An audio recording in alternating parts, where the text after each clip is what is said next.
repurposing, because it's audio only, you don't have to worry about lighting like you do with video, and you can make a simple transcript of any audio file. So the first question is, what is a podcast? Now, this is just a level set. If those of you who are familiar with podcasting, just sort of bear with me for a minute. But it's remarkably misunderstood. First of all, it's misnamed. It was obviously named for the iPod, right? The pod that was popularized by Apple when they brought out the iPod is a personal MP3 portable digital player. I don't have one with me, I've got one up in the room, but you've all seen them. The size of, I suppose they used to say they were the size of a packet of cigarettes, but there's probably more iPods than packets of cigarettes around these days. Packets of cigarettes the size of iPods. Anyway, a podcast was named after that, which is very unfortunate because you do not need an iPod to listen to a podcast.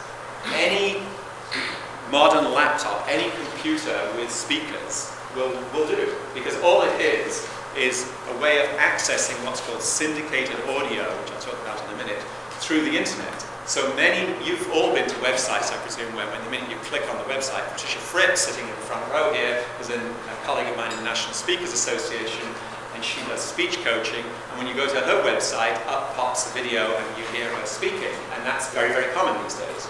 And you don't need an iPod to listen to that. You don't need an iPod to listen to podcasts. The reason that they're valuable is that if you've got an iPod, you're not tethered to a big laptop or desk side. You can carry them when you jog, or when you go on a plane, or when you're driving a car. You can plug them into the console of the car.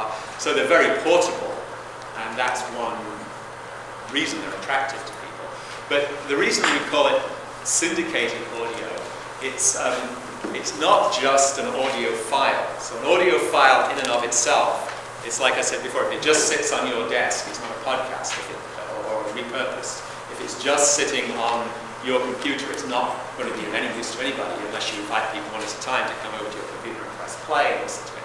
The purpose of it is it's syndicated, meaning in the same way that, Associated Press syndicates stories to the New York Times and the LA Times and the Chicago Tribune. This audio is syndicated through something called RSS, which many people know about now. It stands for really simple syndication. You don't need to worry about it if you're not technical.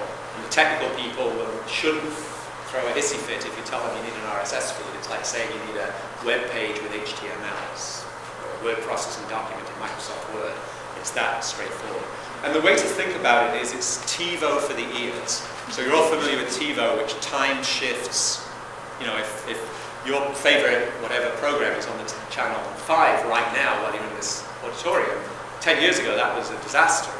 People, I suppose, kids famously used to stay home and fake illnesses to stay home from school to catch the final episode of some series.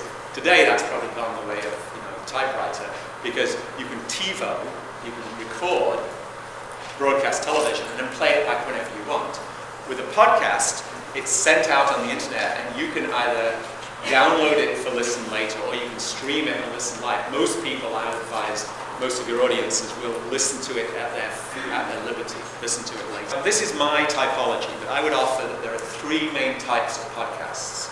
Of course, there are podcasts on everything from collecting snails to supersonic transport, just like there are blogs and websites on everything under the sun. But when I say types of podcasts, I'm thinking of typologies. There's the expert or author reading alone into the microphone. So this is like the person at home making money in their jammies reading into a microphone. And it could be your CEO in his office or the head of the department in a studio reading a prepared script that says, I'm very pleased that this quarter's earnings are above average. Blah, blah, blah, blah, blah. There are very good and very compelling podcasts in this format. Going back to an example that you can find on the internet very easily, when I worked at Hewlett-Packard, one of the chief technology officers actually for the division that makes all the laptops. So this is the guy who had all the cool tools and had next season's, purple laptop with the bendy screen and the personal video iPhone thing that they were making. There's a guy called Phil McKinney, McKinney, and he has a podcast called Killer Innovations. And it's really designed for technologists in industry who want to learn how to create stuff. How do you innovate? How do you come up with the next gadget, the next gizmo? And Phil's been recording these for about 2 years. If you added up all of the recording he's done, it's about 120 hours worth of recordings. He's done about 40 minutes each, and he's done close to 150 to 200 of them. And it's him reading into a microphone. So he's a very knowledgeable expert in his field, and the world listens about the topic he's got to talk about. The second type of podcast, so that might apply in your organization, especially your technical people, or it's unlikely to be that compelling if it's a CEO, because frankly they tend to drone on and they're not, paid to entertain. The second one, which is the one I do primarily, is an interview. And I interview people at conferences all the time. I interview people at business settings. I interview speakers and subject experts. And I do it both on the phone and in person. And in your organization, you can do this as well, very easily, interviewing. I will show you that. And then the third one, which applies most predominantly to this topic, is what I call groups of people.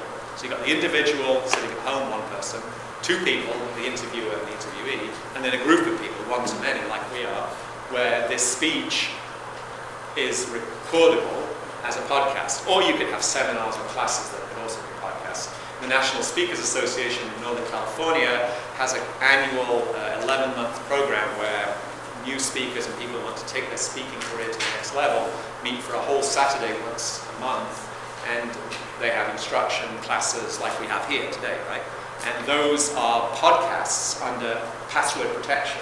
So if you paid your annual tuition for this class and you happen to miss it Saturday because you've got, sick or something, or traveling, you can log in and listen to it. And there's nothing to stop Ragan Communications, technically, from putting everything that's said in these two conference rooms for this day and a half out on the internet and charging, well, they usually don't charge anything less than about $400, do they? A good sum of money for people who couldn't make it to Washington, D.C. I happen to know there's at least 3 people at Hewlett-Packard, because there's a complete ban on travel from the West Coast by HP right now, who would probably pay a couple of $100 for all this content. Now, it's not up to me to tell Mark Ragan how to make money, and tell my grandfather how to suck eggs, so to speak, but I would venture that technically he could, and why not? Because there are probably speechwriters around the country and around the world who weren't making it today to Washington, D.C. with deadlines or illness or travel bans, who could listen to this. And in your organization, you could do the same.